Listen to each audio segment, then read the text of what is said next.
Welcome back to Sex Talk. I'm Jamila. And I'm Mo. And here we are again. Here we are.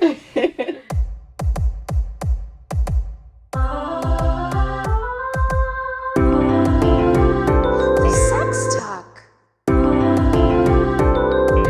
So we thought we'd talk this time about self-care for sex therapists and kind of what being a sex therapist is all about.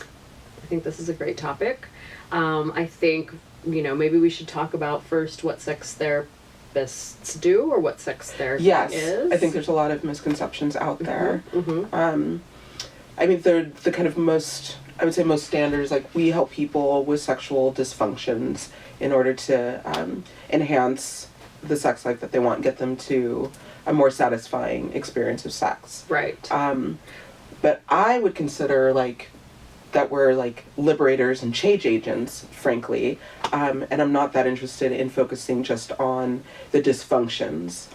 Because I think that frames humans as you're broken, there's a problem. A lot of pathologizing. Yeah. So I think we work from a sex positive framework, and we're assuming that you're fine and that there's just information and practices that will help you, again, expand and enhance what you're doing. That will better inform how you're living. Right. Yeah, I want to piggyback on that. First off, we're licensed psychotherapists. Mm-hmm. State of California. I'm a licensed marriage and family therapist. I believe you are as well. I'm also. Mm-hmm. Mm-hmm. So we we're master's level clinicians. Mm-hmm. I guess we specialize in sex therapy, so Right. it comes after you become a licensed psychotherapist. So essentially we're psychotherapists. Mm-hmm. We see clients on a couch, similar to this. Right, you don't have to lay down. Right. We do not have sex with our clients. Right, sometimes people do, and it's fair enough. I don't get mad if people ask me that.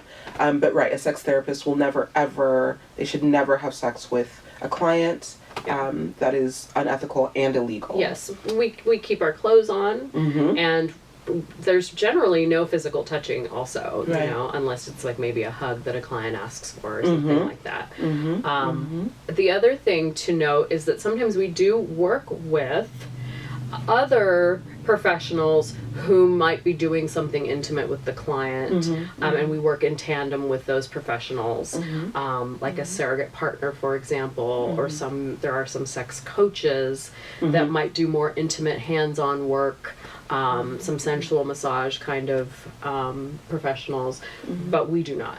Right.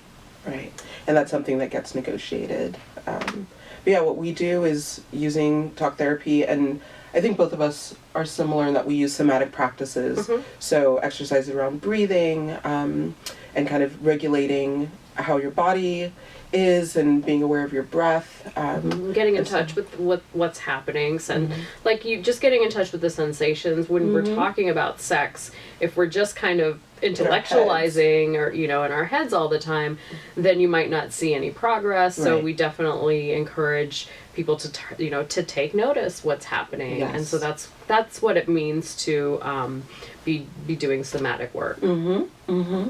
And I love it. I think we've both been doing this for a minute, and I couldn't imagine focusing on anything else. We both can help people if they've got anxiety or depression or other issues, but what we really do and focus on is sexuality for people of different genders and different orientations. Yeah, and we did a video on what it means to be sex positive, so mm-hmm. definitely check that out. I'll Absolutely. put the link down at the bottom, Yeah. so you can check that out. But I think the main gist of this video is to talk about self-care. Yes.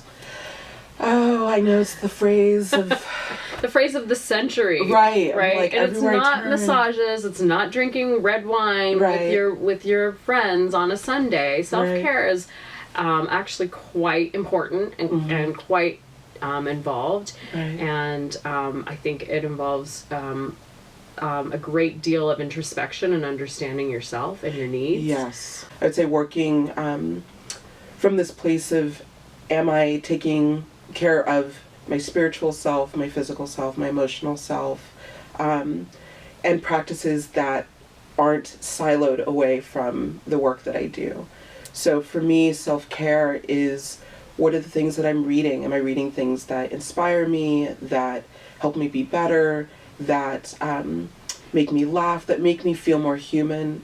Am I surrounding myself with people that support what I do, support the work that I'm doing here in the world?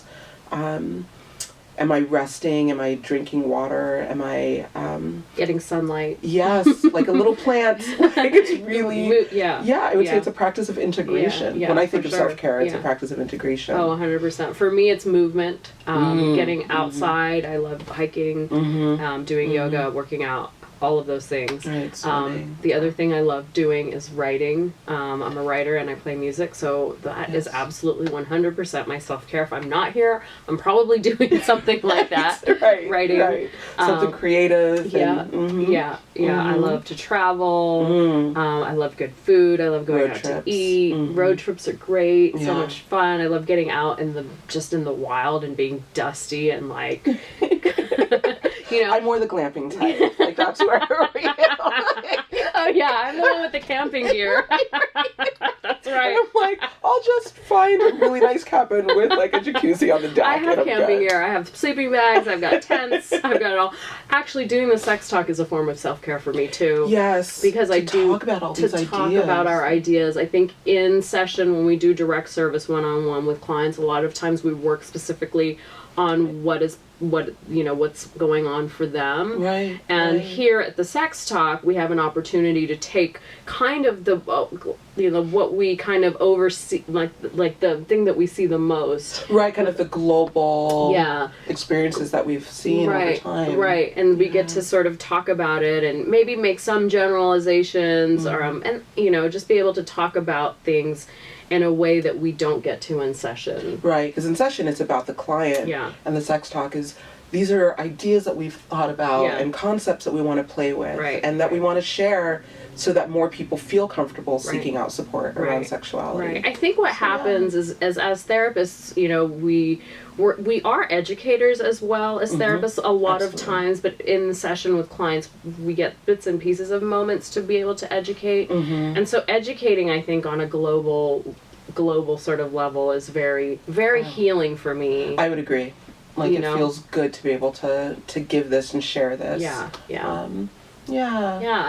thank you for watching. Definitely. Thank you for like listening. We really do. When you subscribe and you share, like, it actually makes a huge difference. Help us with our self-care. And like and hopefully we're it's kind of like a give and take. We're giving you some knowledge that helps you as well. And And then I'd also say too, when it comes to self-care for sex therapists, working with sex, and both of us have had this experience in our careers of being either stigmatized or ashamed for being fascinated about sex and wanting to focus as a clinical practice on sexuality.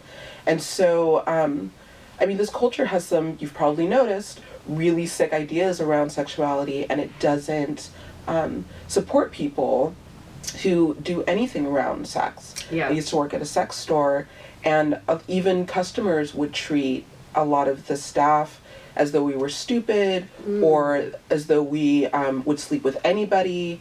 And so there's a lot of stigmatization that comes with working with sexuality at all.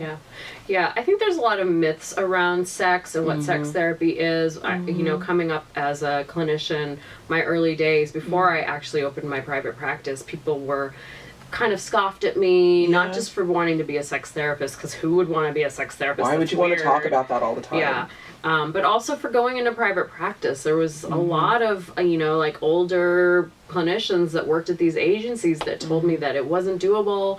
And for me, there was no way I was going to work for somebody, except for myself. And so it wasn't there was no choice. And so, I had to learn how to build my practice, and I learned a lot about self-care just in the throes of it, taking on clients because I had to in the beginning. And then at a certain point, I didn't have to take on every client, but I still was. And so I naturally got burnt out. So I actually kind of learned the hard way, that, what self-care really means. So. Right. How to slow down and have it be integrated into how we conceptualize and how we design our practices how to and say lives. no, even though it means some more money's coming my way. Right. Like money is good, but my health and sanity is also very important. Right. And so learning that balance between, you know, saying no is huge. You're saying right. no to money is a really difficult thing. Talking about money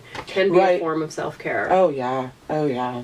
So I mean, these ideas about sex and money are so complex. Yeah, there's still some stigma that I face when I introduce myself and at, you know, parties and say that I'm a sex therapist. Either people are super excited, which is lovely. here in LA, everyone's excited. They're like, very "What?" excited. Then sometimes they try to like get a session in. Everybody wants a session. I Yeah. think when people meet a therapist, they're like, "Oh, maybe you can help me." And then if they're Right. like, "Oh, you're a sex therapist," And it's like, so I've got this thing that...